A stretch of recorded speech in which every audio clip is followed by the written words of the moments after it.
नमस्कार. साप म्हटलं की आपल्या सर्वांच्या अंगावर काटा येतो. पण हे साप खरोखरच आपले शत्रू आहेत की मित्र?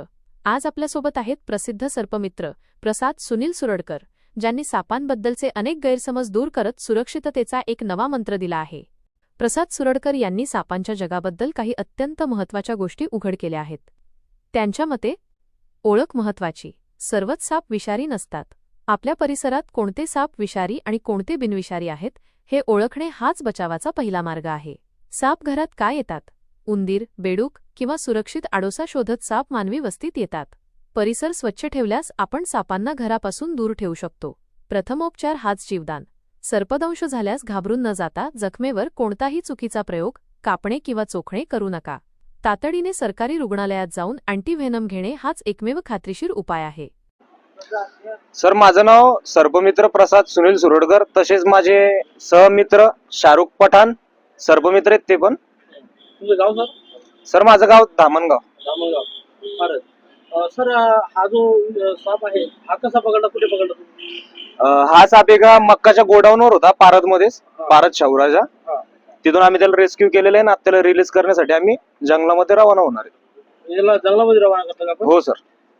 सर, साप ओळखणे नेमकं म्हणजे आमच्या भागामध्ये आढळणारे कोणते साप विषारी आहेत आणि कोणते बिनविषारी आहेत हे कसं ओळखायचं नेमकं? सर, आता मी सर्वप्रथम मी तर स्वतः विदर्भामध्ये राहतो. तसं आपण बॉर्डरवर माझं गाव आहे धामणगाव. तसंच म्हटलं तर पारद पण आपल्याला जवळच एक 2-3 किलोमीटरवर पारद आहे. पण सगळ्यात जास्त आपल्या इथे विषारी जर सापा आढळत असतील तर 3च विषारी सापा आढळतात. हा आता याला इंग्लिशमध्ये इंडियन स्पेक्टिकल कोब्रा असे म्हणतात, याला मराठीमध्ये तसेच याला भारतीय नाग असे म्हणतात. हा 3 अतिविषारी सापांपैकी एक साप आहे आपल्या भागामध्ये. सर, साधारणपणे कोणत्या वेळी जास्त बाहेर पडतात साप, दिवसा की रात्र? सर, आता भारतीय नाग जर म्हणायचं गेलं तर हा साप समजा पावसाळा, हिवाळा आणि उन्हाळा हा तिन्ही सीझन मध्ये आपल्याला पाहायला मिळतो. आणि सर्वात जास्त उंदरांच्या शोधामध्ये हा घरामध्ये, कट्ट्यांजवळ, गोडाऊन मध्ये किंवा आपण लाकडं वगैरे कुठे टाकलेले त्या ठिकाणी हा साप तुम्हाला आढळणार. सर, साप घराच्या परिसरात काय येतात आणि त्यांना आकर्षित करणाऱ्या कोणत्या गोष्टी आपण पाहू शकतो? सर्वप्रथम जर म्हणायला गेलं तर ते आपल्या घरामध्ये नाही, आपणच त्यांच्या घरांमध्ये. कारण त्यांच्या जंगलामध्ये आपण घर बांधलेले आहेत, तर आपण त्यांच्या घरामध्ये असल्यावर ते आपल्या घरात येणारच झाले. आपण त्यांचे घर मोडून त्याच्यावर घर बांधलेले आहेत, तर ते आपल्या घरामध्ये येणारच झाले. आणि त्यांना जंगलामध्ये पर्याप्त भोजन न मिळाल्यामुळं ते आपल्या घरांमध्ये किंवा दुकानांमध्ये, गोडाऊन मध्ये ते आपल्याला आढळतात.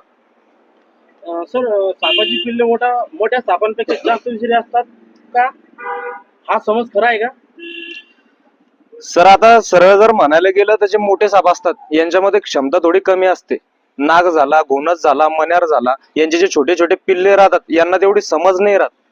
त्याच्यामुळे त्यांचा चावा जो राहतो बाईट मध्ये, ज्या टायमाला ते बाईट करतात त्या टायमाला त्यांच्या शरीरातलं पूर्ण विष ते समोरच्या माणसाच्या अंगात म्हणा किंवा जनावरांच्या अंगावर ते पूर्ण रक्त त्यांचं सोडतात, विष सोडतात. सॉरी सर, घरात किंवा बागेत साप येऊ नयेत म्हणून कोणते नैसर्गिक किंवा घरगुती उपाय करता येतील?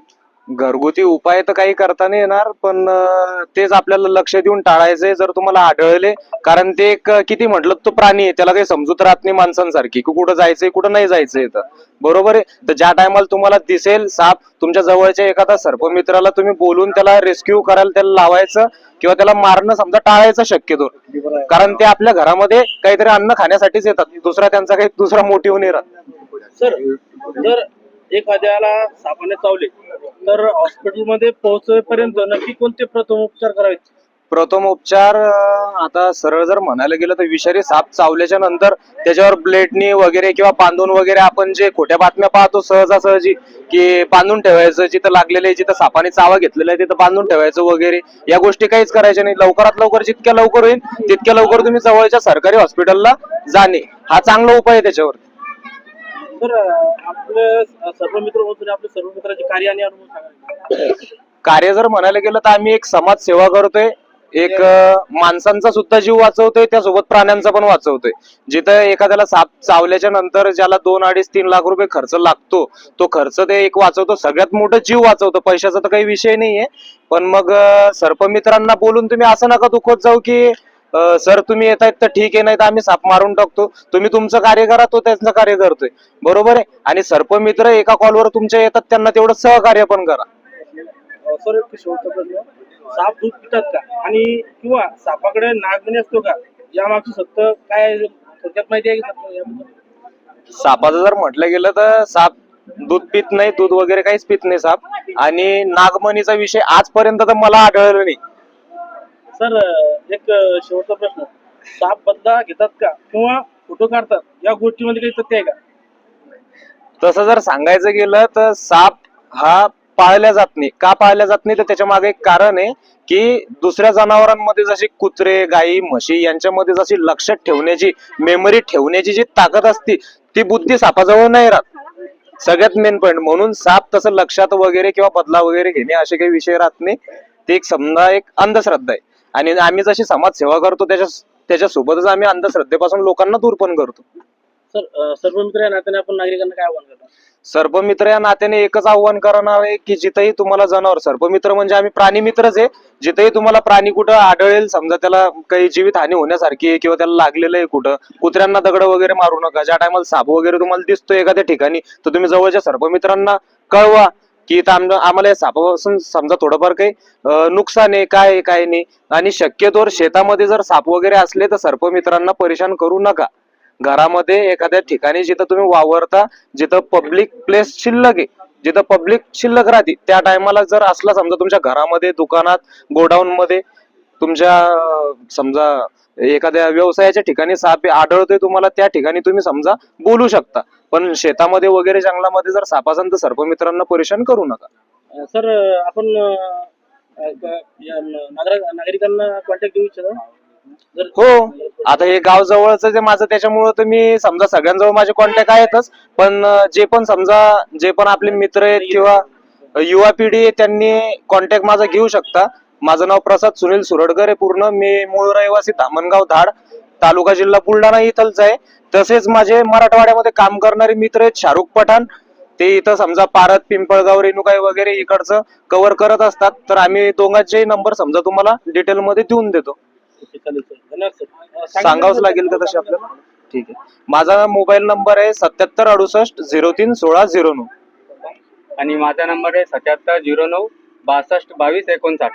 खूप धन्यवाद सर माहिती दिल्याबद्दल. चालेल, धन्यवाद.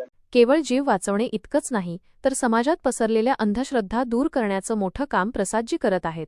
सापाचे दूध पिणे असो वा नागमणीचा शोध या निव्वळ अफवा आहेत हे त्यांनी शास्त्रीय पुराव्यानिशी पटवून दिले आहे. निसर्ग साखळीत सापांचे महत्त्व किती मोठे आहे हे त्यांच्या कार्यातून दिसून येते.